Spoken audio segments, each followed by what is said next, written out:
Hey guys, and welcome back to another video. And while I was away, a lot of new updates have happened. And CIG had recently a Star Citizen Live where Jed talked to a lot of high-level developers at CIG.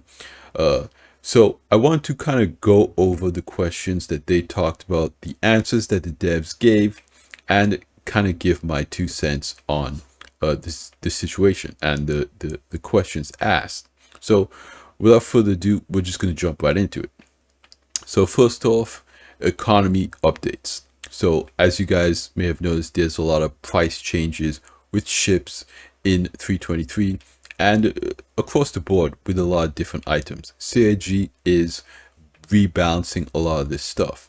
And essentially what the devs said is that the game needs more logic when it comes to these prices. Okay. And that makes sense, but the economy is not going to, players are basically not going to feel the full effects of the economy in this game until crafting comes online and until more star systems come online. Because the way we saw it with the quantum system and quanta, the NPCs essentially, is that NPCs will trade between LEO points, Lagrange points, planets, moons, jump points, and star systems. So they have quantum working, in a different game dev branch. But the issue why it can't be implemented in the way that players want it to be is that there are, of course, a lot of different prerequisites that need to come online before it can be fully implemented. I don't know how far away crafting is going to be, but it's essentially going to be an apocalyptic change to the economy in the game. Now, of course, stores can sell things like guns cheaper than what players might be able to make for it because, of course, a manufacturer creating a gun can make this gun at scale, and so the unit cost of this item would be cheaper than if a player went out and they mined raw material and crafted it from RMC or something like that. So what I've said in other videos is that I believe that CIG needs to create a tiered itemization system to kind of streamline that process. And a lot of players do agree with that theory, but it's something that we're just going to have to wait and see because we don't know a lot about crafting right now.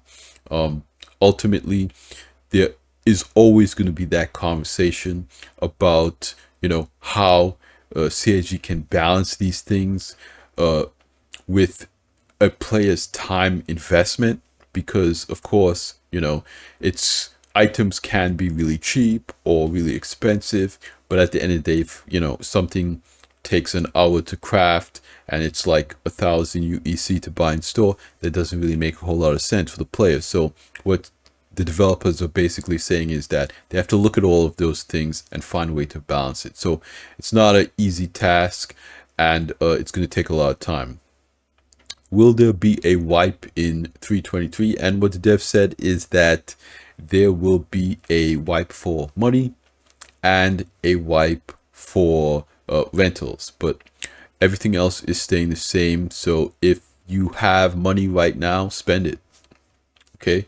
And CIG has kind of said in the past that they spent a lot of time working on the ability to wipe certain things but not everything, and we're really seeing the fruits of that. Okay, what should players expect in terms of gameplay with reputation hostility features? So it's kind of like tech right now. We won't see that many in-depth changes right off the bat.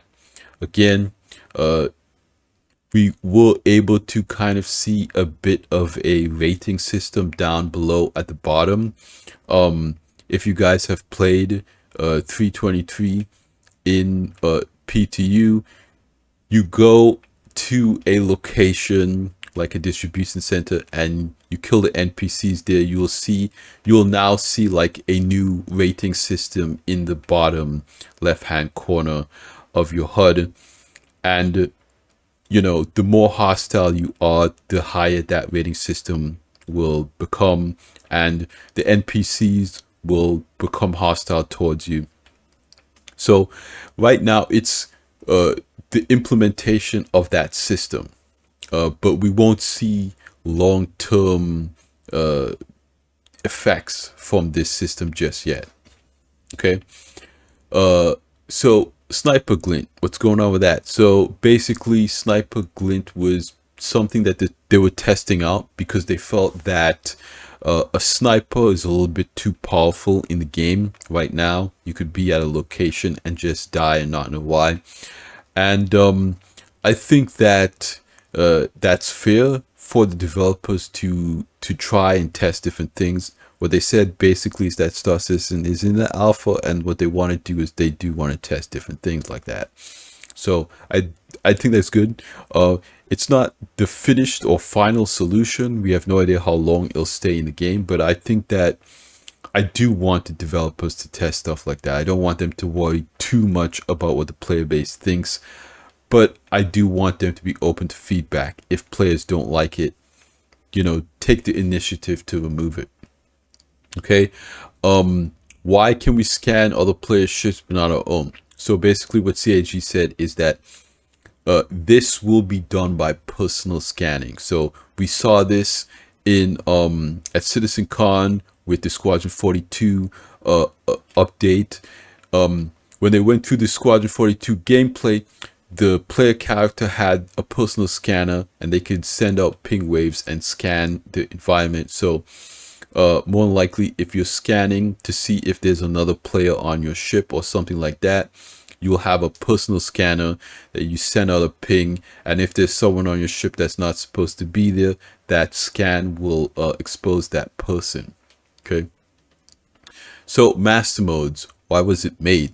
Okay. So in Star Citizen, high-speed combat was never really the plan. Okay. CIG and Chris Roberts has said this before. They want the combat to kind of be like World War II planes, where you have that more visceral dogfighting experience. I mean, right now, if two jet fighters fight against each other, it's not really that type of dogfighting experience. You get in a turning battle and you fire your missiles, and that's kind of it. Sometimes you'll use your guns, but the experience that they want to go after, they want a little bit more dynamic gameplay than that. Now, again, I haven't done a whole lot of testing with master modes, and I really don't have a huge opinion on it so far. It's one of those things that I think that, okay, is it a good system, or is it a good system for the game? Because those are two different things. You can have an amazing flight model, but it's bad for the gameplay that you want, and it's bad for the players that you want to attract. And you can have, you know, a good system for the game, which it is great for the players you want to attract, and it's good for gameplay, but it doesn't feel as good as another flight model. And ultimately, CAG has to find a balance between those two things. It has to be a flight model that feels good for players, for those that, you know, top tier PvP players, and a system that is good for the game. So more players are attracted to space combat, okay, and engage in PvP. I think, you know, the percentage of PvP players in Star Citizen is like 7%. So CIG wants to engage more people with the flight combat system and PvP. So I think it makes sense for them to try different things. Ultimately, the first step, I think, is lowering the speeds and rebalancing certain things. But this is a system, I think, as a community, we're just going to have to spend a whole lot more time with before we really know for sure if it's better. And CIG is going to have to look at the analytics to see if this system is more engaging to more people, because right now they don't have any numbers. Okay. Performance issues, what's the deal with that?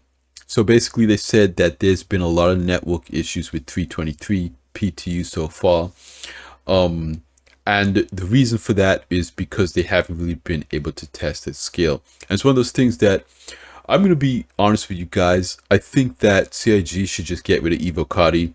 I think that they should have the ePTU, experimental PTU, as just an open PTU where they throw features in and players can test it. Because the problem that I think CIG is running into at this point in the game's development is that there is so much tech already in the game that when they push a patch, they have no idea what's going to break. They have so much old tech in the game, I mean, that when they push a new patch, anything could basically happen. So every time they test, they need to test at scale. Getting 100, 200, 300, even 1,000 players in a patch really can't put a strain on their back-end tech, their services, all that stuff, to the level that they needed to. And CIG has said in the past that they have technology to kind of simulate scale testing, but historically, I don't think that's been that effective. I think that ultimately simulating a workload is just not going to be as brutal as actually just getting slammed with, you know, players with different PCs, different specifications, you know, computers from different, you know, parts of the world. It's gonna yield way different results than, you know, what they're simulating. So I feel like that's why it's always a stability issue. So they just need to be able to test at scale, and they just need to open up waves to more people. Again, I think CIG does this thing where they want to try to surprise the community. They want to try to like slowly introduce this stuff. They're holding some stuff back, but I think it's like, if you have the feature, put it in ePTU and let people test it, let people break it. Why are you hiding it behind closed doors? That's unnecessary at this point in the game's development. I think that's unnecessary. I think you need to, you know, be more bold about the testing of this game, because the last thing you want is for the patch to go live and be bad. Okay. 323. Biggest patch. Was it too much? And of course, you know, I talked about this. I made a video saying that I think CIG was a bit too ambitious.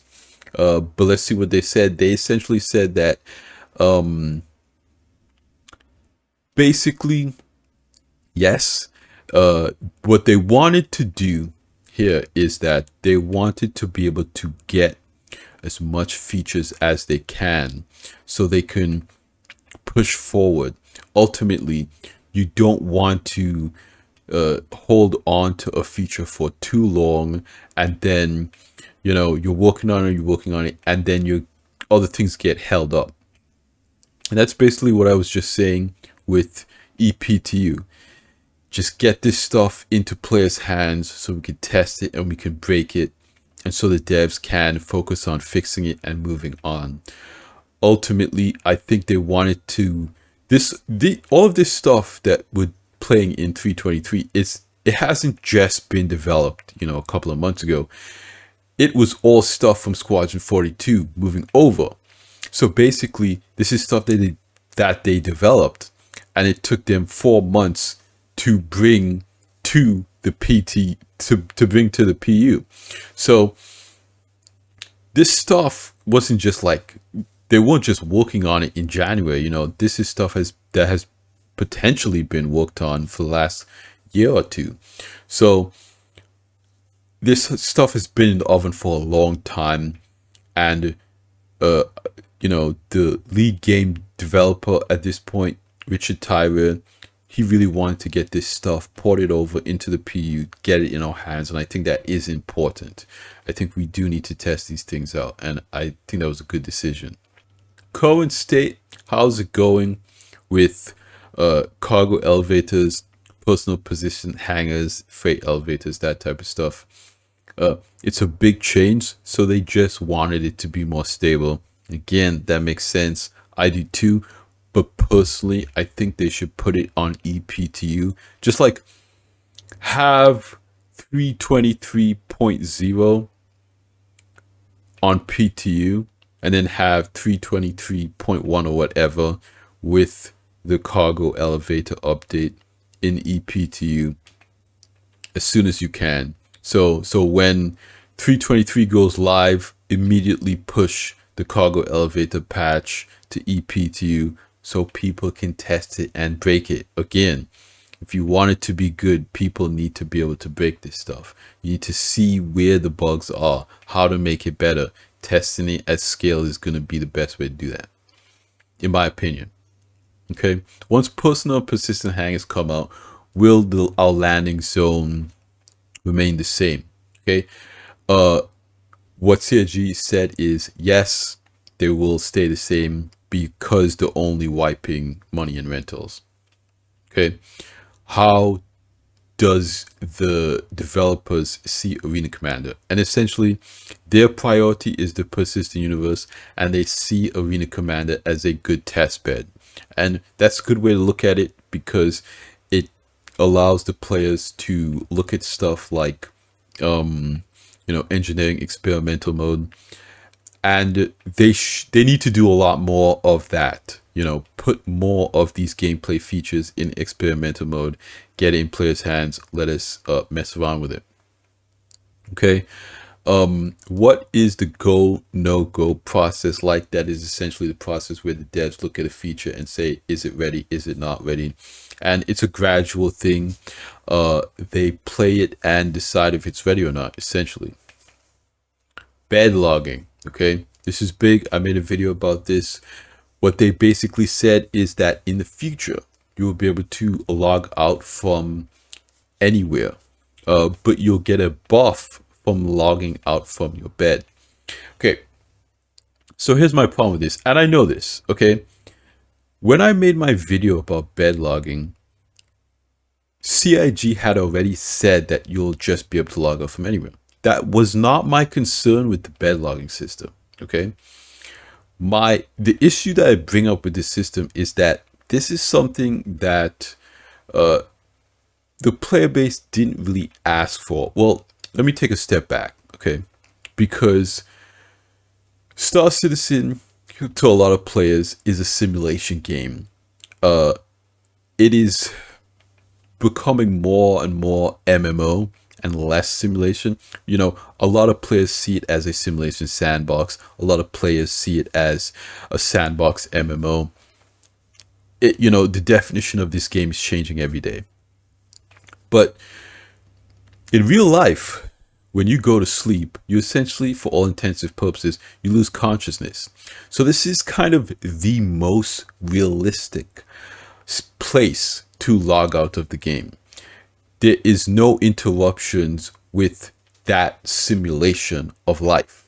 Essentially, you wake up into the game and you log in. That's when you wake up. You log out. That's when you sleep.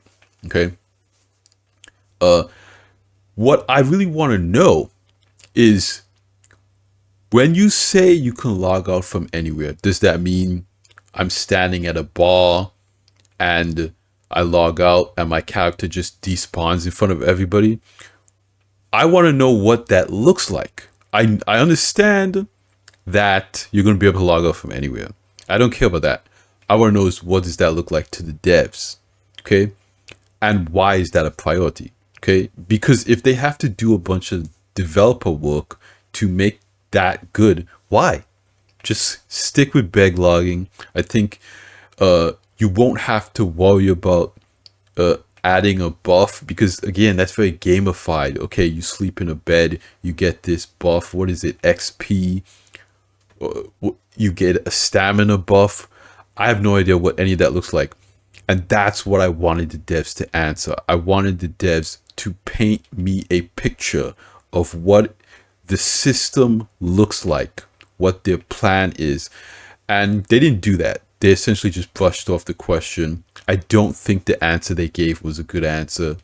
There's a lot more details that the players want to know about a system like that. And we want to know what that vision is, okay? They didn't explain the vision. They essentially just said, you'll be able to log out from anywhere. Sleeping in a bed will, give you a buff. What buff? how do you log out from anywhere? You know, is it a system where you're in a landing zone so you can't log out? You can only, you know, log out from a secure location? Just go in a little bit more details. That's all I wanted them to do. And they kind of just skirted around the question.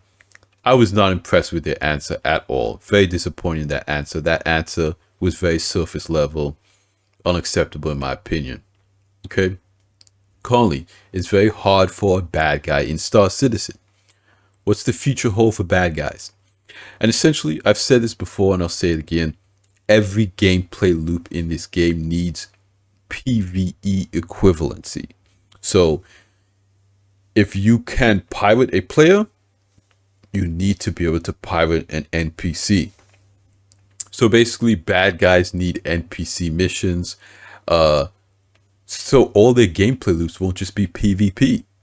And that's the major problem with wanting to be a bad guy in the game right now. It's like, I would love to be a bad guy in the game right now, but I can't really do that without PvP, and I'm not interested in PvP. So that gameplay just doesn't exist for me.